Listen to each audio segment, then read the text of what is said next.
Hi, this is Ian Soul with the Promise America Alliance. Thanks for joining me again for what is the second in a series of conversations about our mission to create new, more meaningful measures of well-being for our nation. In my first video, I introduced you to the Promise America Alliance, a non-profit organization based in New York, Virginia, Oklahoma, and Florida. I talked about some of the work we've been doing. I made the argument for the inadequacy of GDP as the principal measure of well-being, and talked about how our initiative has become even more important and relevant today given the COVID-19 crisis. You may recall in the first video, I talked about how the founders established the basic principles or mission for this new nation called the United States of America in a 52-word sentence called the Preamble to the Constitution. In essence, it defined what the founders considered fundamental to our individual and national well-being, namely, to establish justice, ensure domestic tranquility, provide for the common defense, promote the general welfare, and secure blessings of liberty on ourselves and our posterity.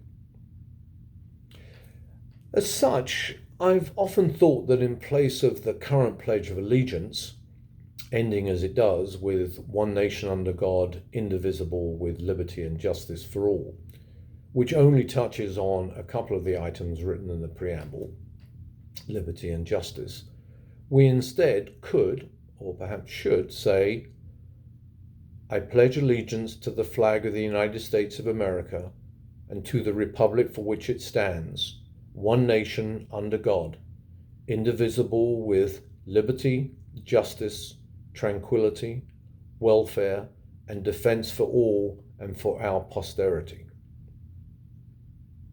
To me, this is more comprehensive and unifying as an affirmation of our purpose, and with the inclusion of the words for our posterity, more enduring. The Constitution itself, through a series of articles, sections, and 27 amendments, establishes the basic laws under which we, the people, live, and which support these basic principles of well-being.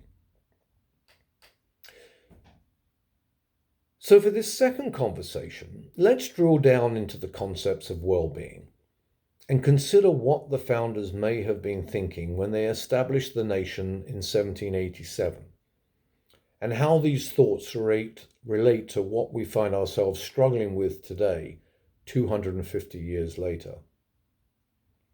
What did the founders expect of us as citizens of this new nation?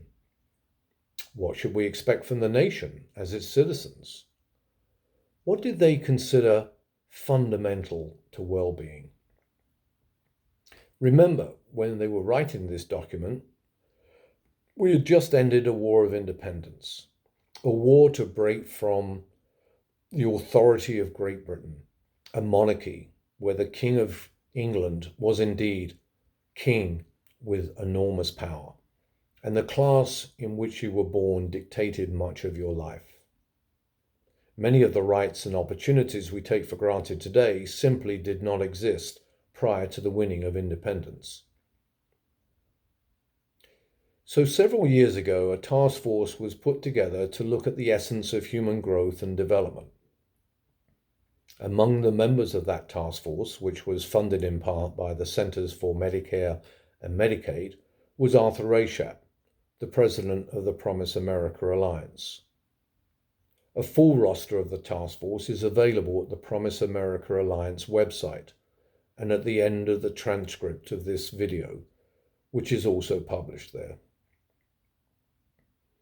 The task force looked at what elements were the ones that made life worth living, what Thomas Jefferson wrote as the basic values we, the people, were endowed with: life, liberty, and the pursuit of happiness.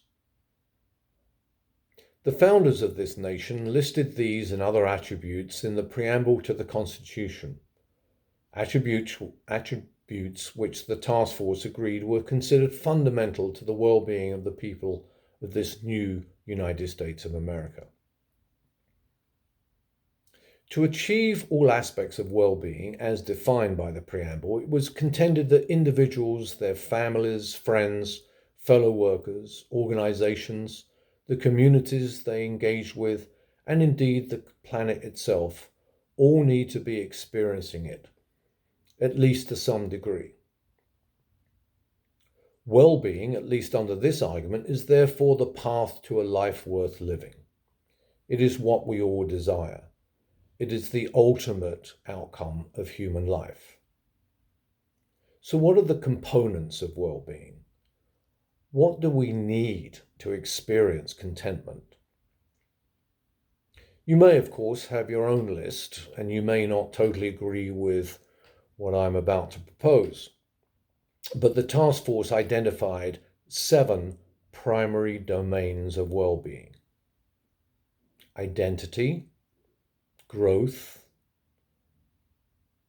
autonomy, security, connectedness, meaning, and joy. I'll briefly expand on these and show how the standards of the preamble fit well within these domains. So the 7 domains of well-being.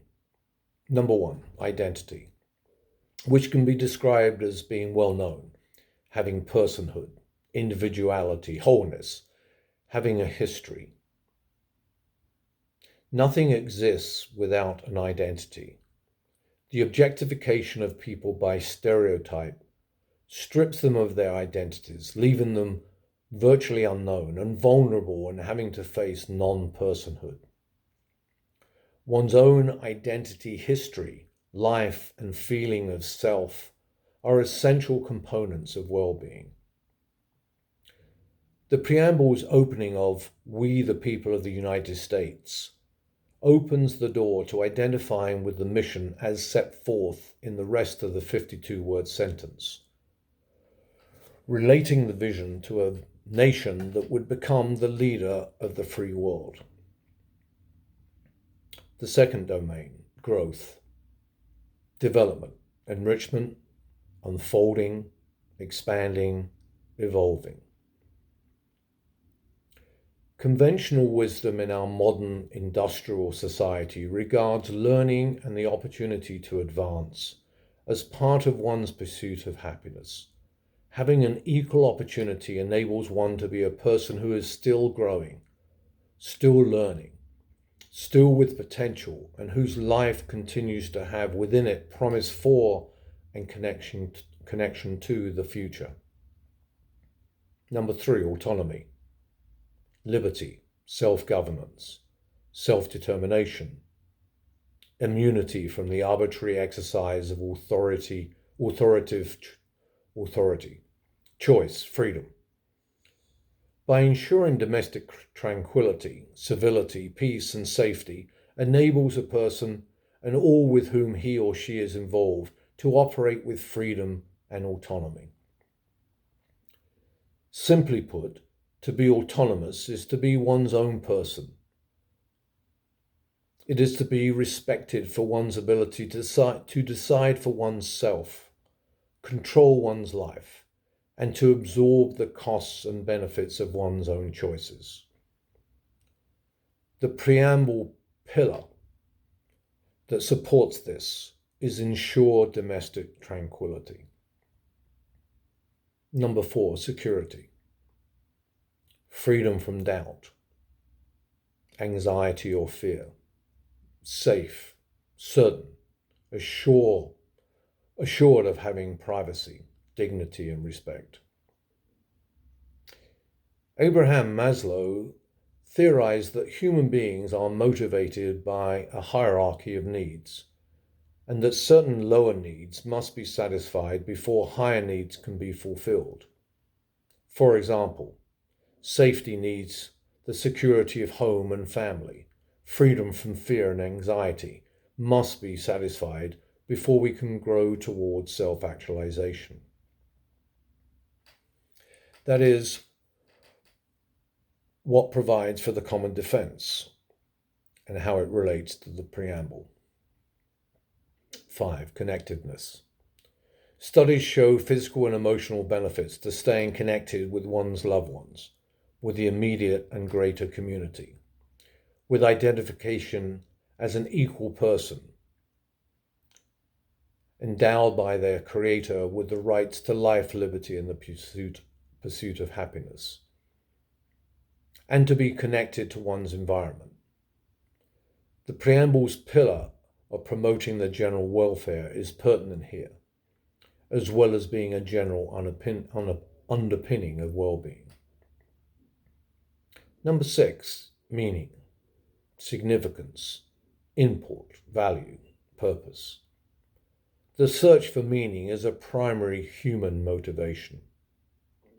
Too often, and for too many in today's society, meaningful activity is absent or withered into mind-numbing tasks and procedures prescribed by those in charge. To secure the blessings of liberty, as stated in the preamble, we must avoid limiting the opportunities for the many that are only enjoyed by the few, and infuse meaning into every corner, every act, and every relationship, such that each individual will have and find life worth living.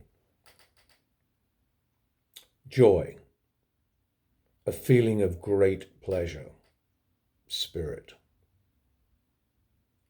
Joy is a short, simple word describing the highest possibility of human life. Joy is not a feeling in response to a fortunate event. That is happiness, and it fades away as quickly as the happy situation passes. Joy is not a moment. It is not a response to love or sky or water. These emotions and responses apply to happiness, which disappears when love is gone, or the sky turns grey, or the water hardens into ice. Joy is a condition of spirit that so fulfills a being that no amount of unhappiness can cast it out.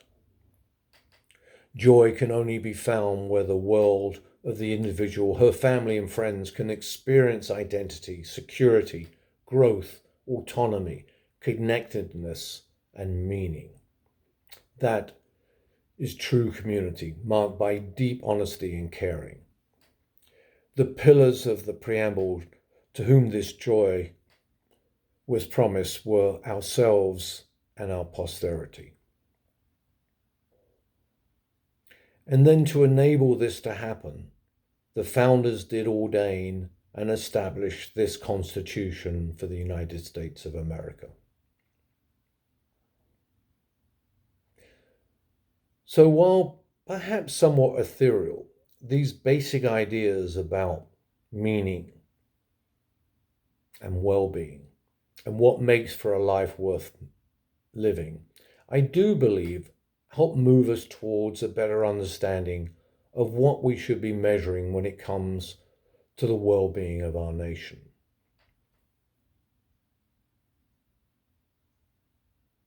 Whatever is part of our own meaning of well-being, this pandemic has certainly caused us to make any number of choices, some personal and some relatively simple. How much risk am I willing to take to live my life? Do I stay home and safeguard my health, or do I go out? Other choices are less simple and get to the issue of one's personal liberty versus another's, as evidenced by the issue of wearing masks. The pandemic has also questioned the value we place on jobs and income. This brings up the issue of, should we value and pay a nurse, a grocery store cashier, an immigrant laborer of a meatpacking plant, or any other so-called frontline worker more, since they take more risks to keep the rest of us healthy and fed? Having experienced more time with my kids and family, should I consider a job that pays less but provides more time at home? And then there are the hidden benefits we have seen from the pandemic, such as less congestion on the road. Will we be willing to change our lifestyle to realize this benefit longer term? Or will we just go back to what we had before?